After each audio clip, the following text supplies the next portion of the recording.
ചെമ്പകപ്പൂമേനിയാണ് ചന്ദനത്തളിലാസലളിതം ചന്ദ്രോദയത്തിൻ്റെ കാന്തിയാണ് അവൾ ചാരുറ്റ താരുണ്യ രാഗമാണ് ചെമ്പകപ്പൂമേനിയാണ്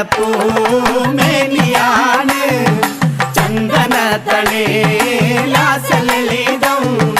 ചന്ദ്രോദയത്തിൻ്റെ കാന്തിയാണ് അവൾ ചാരുറ്റ താരുണ്യ രാഗമാണ് ചെമ്പകപ്പൂ